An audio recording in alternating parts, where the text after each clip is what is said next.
रहेको छ। यस कार्यक्रमका लागि आयोजित यस समारोहमा राष्ट्रपतिको कार्यालयको आमन्त्रणलाई स्वीकार गरी उपस्थित हुनुभएका सम्पूर्ण विशिष्ट महानुभावहरूमा म हार्दिक स्वागत गर्न चाहन्छु।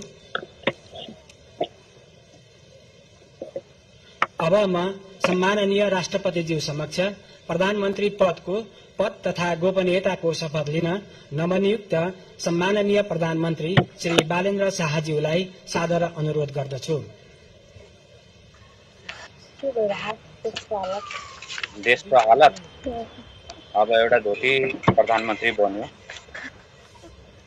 नेपालको पहिलो इतिहासमा मधेसी भनेको त सबैले धोती भनेर त चिन्ने त हो। अब धोती पनि अब यसैको मान्छे हो, त्यो पनि मान्छे नै हो पनि त नेपालमै पर्छ त। त्यो त पहिला बुझ्नु पर्यो नि मान्छे। पहिला त बुझ्थेन, के हुन बित्तिकै ओइ धोतीमा रिस्के भनिहाल्छ हो कि हैन? आज पहिलो हो त भन्नुपर्ने जे जायज छ फेरि खुला पैसा राख्नुहुन्छ कति तर डाइमेज कतिवटा छ? 10,000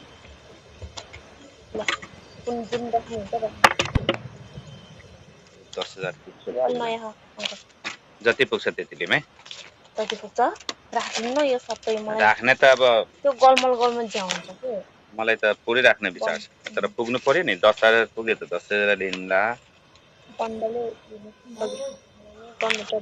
बालेन्द्र शाह नेपालको सार्वभौम सत्ता र राजकीय सत्ता नेपाली जनतामा निहित रहेको नेपालको संविधान प्रति पूर्ण वफादार रही सत्यनिष्ठापूर्वक प्रतिज्ञा गर्दै ईश्वर देश र जनताको नाममा शपथ लिन्छु कि प्रधानमन्त्री पदको जिम्मेवारी प्रचलित कानूनको पालना गरी मुलुक र जनताको भलो चिताई कसैको डर नमानी पक्षपात नगरी पूर्वाग्रह वा खराब भावना नलिई ईमानदारीका साथ गर्नेछु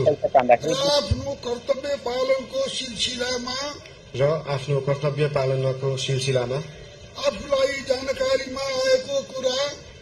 जानकारीमा आएको कुरा म पदमा बहाल रहँदा वा नरहँदा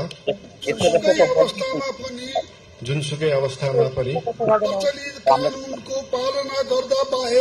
प्रचलित कानूनको पालना गर्दा बाहेक अरू अवस्थामा कुनै किसिमबाट पनि प्रकट वा संकेत गर्ने छैन। यसपछि नवनियुक्त सम्माननीय प्रधानमन्त्रीज्यूलाई आफ्नो आसनमा रही शपथ पत्रमा हस्ताक्षर गरिदिनु हुन अनुरोध गर्दछु। अब हेर न एकछिन हेर त के गर्छ सुशीला आमालाई खुट्टा ढोक्छ कि ढोक्दैन?